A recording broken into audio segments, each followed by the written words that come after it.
ఈ వక్ఫ్ సవరణ బిల్లును సవాల్ చేస్తూ దాఖలైన పిటిషన్లపై విచారణ సందర్భంగా సుప్రీంకోర్టు చాలా కీలకమైన అబ్జర్వేషన్స్ చేసింది సార్. కేంద్రానికి కొన్ని సూచనలు కూడా చేసింది. సో సుప్రీంకోర్టు చేసిన కీలకమైన అబ్జర్వేషన్స్ మీద మీ అబ్జర్వేషన్ ఏంటి, మీ కామెంట్? అబ్జర్వేషన్ కాదు, వాస్తవంగా ఇంటరిమ్ ఆర్డర్స్ కూడా ఇస్తాను నిన్ననే. అంటే ఈవెన్ ప్రపోజ్ ఆర్డర్స్ తాత్కాలిక ఆదేశాలు కూడా ఇస్తానని సుప్రీంకోర్టు భావించింది నిన్ననే. కానీ కేంద్ర ప్రభుత్వం తరఫున వాదించిన సాలిసిటర్ జనరల్ తుషార్ మెహతా, ఇతర పిటిషనర్లు, ఇందులో చాలామంది పిటిషనర్లు ఉన్నారు. ఇందులో కొద్దిమంది పిటిషనర్ల తరఫున లాయర్లను సుప్రీంకోర్టు విన్నది. Kapil Sibal one of the petitioner తరఫున లాయర్, అతను ఆర్గ్యుమెంట్స్ వినిపించాడు. ఇంకా చాలామంది వినిపించాల్సింది. అందువల్ల సుప్రీంకోర్టును కేంద్ర ప్రభుత్వము అలాగే ఇతర పిటిషనర్లు కోరింది ఏంటంటే, మా వాదనలు కూడా విన్నాక మీరు ఇంటరిమ్ ఆర్డర్స్ ఇవ్వండి అని. కానీ ఎట్ ది ప్రైమా ఫేసి, అంటే సాధారణంగా ఆ స్టేజ్లో ఇంటరిమ్ ఆర్డర్స్ ఇవ్వరు. అంటే సుప్రీంకోర్టు కూడా పేర్కొంది, అడ్మిషన్ స్టేజ్లోనే మధ్యంతర ఉత్తర్వులు సాధారణంగా ఇవ్వము. కానీ ఈ చట్టంలో ఉన్న కొన్ని ప్రొవిజన్స్ అమలు గనక మొదలైతే చాలా తీవ్రమైన రామిఫికేషన్ పర్యవసనాలు ఉంటాయి కనుక మేము అడ్మిషన్ స్టేజ్లోనే మధ్యంతర ఉత్తర్వులు ఇవ్వాల్సి వస్తుంది అని సుప్రీంకోర్టు భావించింది. It is an extraordinary situation. సాధారణంగా పిటిషనర్లు కోరుతుంటారు, సార్ ఇంటరిమ్ ఆర్డర్స్ ఇవ్వండి సార్ అంటే కూడా కోర్టు ఇవ్వదు. దీనిపైన మేము విచారణ జరుపుతున్నాం కదా, ఏం తొందర వచ్చింది అంటారు. కానీ అడ్మిషన్ స్టేజ్లోనే ఇంటరిమ్ ఆర్డర్స్ ఇవ్వటానికి ముందుకొచ్చింది. అది ముఖ్యంగా 3 అంశాలపైన ఇంటరిమ్ ఆర్డర్స్ ఇవ్వటానికి ముందుకొచ్చింది. బహుశా ఇవాళ 2 గంటలకు మధ్యాహ్నం విచారణ ఉంది. బహుశా మోస్ట్ ప్రాబబ్లీ 2 గంటలకు సుప్రీంకోర్టు ఇంటరిమ్ ఆర్డర్స్ వస్తాయి. సో ఏమి వస్తాయంటే క్లియర్గా నిన్నటి అబ్జర్వేషన్ల ప్రకారం, ఒకటి, non Muslims in Waqf board and central Waqf council. Central Waqf కౌన్సిల్ని అయితే 8 out of the 22 మాత్రమే ముస్లిమ్స్, మిగతా వాళ్ళు ముస్లిమేతలు ఉండొచ్చు. సుప్రీంకోర్టు నిన్న క్లియర్గా అడిగింది, మరి హిందూ దేవాలయాల ట్రస్ట్ బోర్డులో కూడా మీరు ముస్లింలను నియమిస్తారా అని అడిగింది. అందువల్ల ఆ ప్రొవిజన్ పైన క్లియర్గా సుప్రీంకోర్టు స్టే ఇస్తుంది. మీరు ఇదొక ఆర్టికల్ 26 ఆఫ్ ద కాన్స్టిట్యూషన్కు వ్యతిరేకం కనుక ఇస్తుంది. అయితే కొంతమంది పిటిషనర్లు అసలు legislative competence of the parliament అనే క్వశ్చన్ చేశారు. అంటే పార్లమెంటు ఈ రకమైన చట్టం చేయవచ్చా? ఎందుకంటే భారత రాజ్యాంగంలోని ఆర్టికల్ 25, 26 ప్రతి వ్యక్తికి మతపరమైన స్వేచ్ఛలు, హక్కుల్ని ఫండమెంటల్ రైట్స్గా ఇస్తున్నప్పుడు ప్రభుత్వాలు చట్టాలు చేయొచ్చా? ఇది పర్సనల్ లాస్ కిందికి వస్తుంది కదా. ఇందులో ప్రాపర్టీ ఇన్హెరిటెన్స్ లాంటివి కూడా ఉన్నాయి కదా. మత సంబంధిత వ్యవహారాలు, మసీదుల నిర్వహణ ఇలాంటివి వస్తాయి కనుక ఇది మా పర్సనల్ చట్టాలు, పౌరస్మృతులకు సంబంధించిన అంశం కనుక ఇందులో ప్రభుత్వాలు ఎలా జోక్యం చేసుకుంటాయి?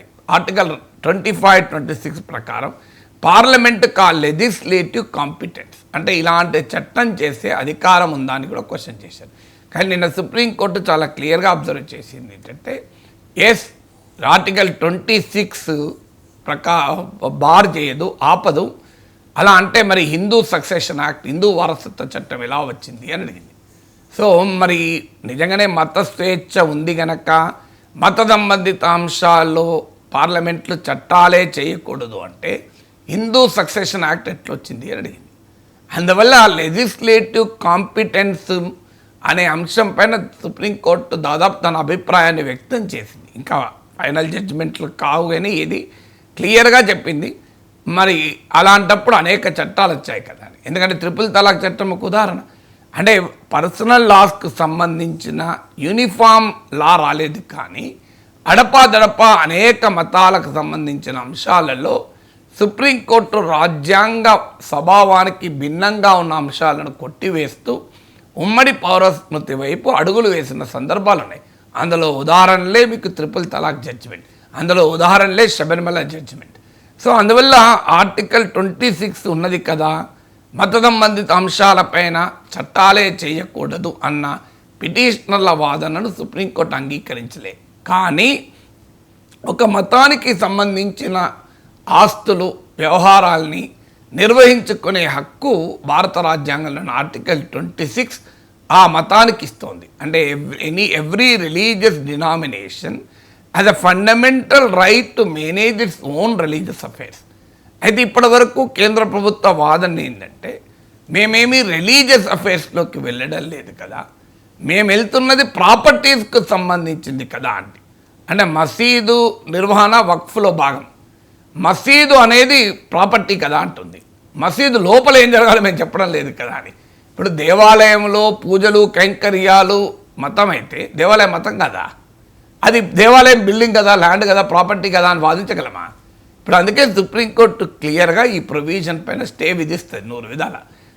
అంటే ముస్లిమేతరులు వక్ఫ్ బోర్డులో సెంట్రల్ వక్ఫ్ కౌన్సిల్లో ఉండడాన్ని బహుశా సుప్రీంకోర్టు నిలిపివేయచ్చు, లేదా అది నిన్న విచారణలో ఇంకో మాట కూడా ఉంది, ఇద్దరే ఉంటారని గ్యారంటీ ఇస్తారా అన్నప్పుడు ఆ సాలిసిటర్ జనరల్ నేను అఫిడవిట్ కూడా ఇస్తాను అన్నాడు. అఫిడవిట్ అంటే బై ఓత్ కోర్టుకు చెప్పడం, నేను అఫిడవిట్ ద్వారా కూడా చెప్తాను. బహుశా ఇద్దరికే పరిమితం చేస్తాము అంటే కోర్టు ఏమైనా ఎలో చేస్తుందో చూడాలి, లేదు మొత్తానికి ముస్లిమేతరులు ఉండకూడదని ఆదేశాలు ఇస్తుందో చూడాలి ఇవాళ. ఎందుకంటే even CEO of the Waqf board కూడా ముస్లిమేతరులు ఉండవచ్చు అని చట్టం చెప్తోంది. అందువల్ల ఈ విషయం పైన బహుశా ముస్లిమేతరులు ఉండకూడదనైనా ఆదేశం ఇవ్వచ్చు. ఒకవేళ ఉండనిస్తే వారు మెజారిటీ ఉండకూడదు, ఇద్దరిని మించి ఉండకూడదు అని కేంద్రం నుంచి అష్యూరెన్స్ తీసుకొని వదిలేయవచ్చు. ఇదొక పాసిబిలిటీ. ఇక రెండవ డైమెన్షన్ ఏంటంటే వక్ఫ్ బై యూస్. ఇది చాలా కీలకమైన అంశం. సో ఇందులో అనేక డైమెన్షన్స్ ఉన్నాయి. ఇప్పుడు ఉదాహరణకు ఒక ప్రాపర్టీని ఆర్కియాలజికల్ మాన్యుమెంట్గా అంటే పురావస్తు శాఖ భద్రపరచాల్సిన మాన్యుమెంట్గా ప్రకటిస్తే అది వక్ఫ్ కాదు, వక్ఫ్గా ఉండరాదు అని సుప్రీంకోర్టు అని ఈ చట్టం చెప్తుంది. దీనిపైన రైజ్ చేసిన అనుమానం ఏంటంటే చాలా ప్రాపర్టీస్ ఇప్పుడు మసీదులు 100 ఏళ్ల కిందటి ఉంటాయి. 100 ఏళ్ల కిందటి మసీదుల్ని సహజంగానే archaeological survey of India preserve చేస్తుంది. అది వక్ఫ్ కాకుండా ఎలా పోతుంది అనేది పిటిషనర్ల వాదన. ఉదాహరణకు జామా మసీద్ను ఉదాహరించారు. అయితే సుప్రీంకోర్టు ఈ విషయంలో అన్నది ఏంటంటే మీ భయాలు సమస్య కాదు, ఎందుకంటే ఒకసారి వక్ఫ్గా డిక్లేర్ అయ్యాక వక్ఫ్ బాగా ప్రకటించబడ్డాక మళ్ళీ దాన్ని ఆర్కియాలజికల్ మాన్యుమెంట్గా ప్రకటించిన వక్ఫ్గా ఉంటుంది. కానీ ముందు ఆర్కియాలజికల్ మాన్యుమెంట్గా ప్రకటించి తర్వాత వక్ఫ్గా గుర్తించాలంటే సాధ్యం కాదు. అంటే 2 రకాల పద్ధతులు, ఆర్కియాలజికల్ మాన్యుమెంట్గా ముందు ప్రకటించారా, వక్ఫ్ ప్రాపర్టీగా ముందు ప్రకటించారా. సాధారణంగా ఈ మసీదులు ఇవన్నీ 100 సంవత్సరాల కిందటి కనుక ముందుగా ఆర్కియాలజికల్ మాన్యుమెంట్గానే ప్రకటించి ఉంటాయి కనుక వక్ఫ్ ముందుగా వక్ఫ్గా ఉంటుంది, తర్వాతే ఆర్కియాలజికల్ మాన్యుమెంట్ అవుతుంది. ఇప్పుడు జామా మసీద్ ఉంది, అది ముందు వక్ఫ్ తర్వాత ఆర్కియాలజికల్ మాన్యుమెంట్ అయింది. అందువల్ల ప్రాబ్లం రాదు అనేది సుప్రీంకోర్టు భావించింది. అందువల్ల ఆ జోలికి పోకపోవచ్చు. కానీ వక్ఫ్ బై యూజర్ అనే అంశం పైన సుప్రీంకోర్టు క్లియర్గా అభ్యంతరం చెప్పింది. అంటే నేను ఇదివరకు కూడా చెప్పాను, వక్ఫ్ బై యూజర్ అంటే ఒక ప్రాపర్టీ దీర్ఘకాలంగా వక్ఫ్ ప్రాపర్టీగా కనుక ఉపయోగించబడుతుంటే అది వక్ఫ్ ప్రాపర్టీ అవుతుంది. దానికి రిజిస్ట్రేషన్ ఉందా లేదా అన్నదాంతో సంబంధం లేదు. ఇది ఇప్పుడు కొత్త చట్టం తీసేస్తుంది. వక్ఫ్ బై యూజర్ ఇక ఉండదు అని చెప్తోంది. దీనిపైన సుప్రీంకోర్టు కూడా అభ్యంతరం చెప్పింది. 100 సంవత్సరాల కిందటి ప్రాపర్టీస్కు రిజిస్ట్రేషన్లు ఎలా ఉంటాయి, డాక్యుమెంట్లు ఎలా ఉంటాయి, డీడ్స్ ఎలా ఉంటాయి, అది వక్ఫ్ ప్రాపర్టీగా 100 సంవత్సరాలుగా గుర్తించబడుతుంటే అభ్యంతరం ఏంటి? కోర్టు దీన్ని వక్ఫ్ ప్రాపర్టీగా ప్రకటించాక మీ చట్టం దాన్ని డీనోటిఫై ఎలా చేస్తుంది అని అడిగింది. అంటే బహుశా 2 పాసిబిలిటీస్.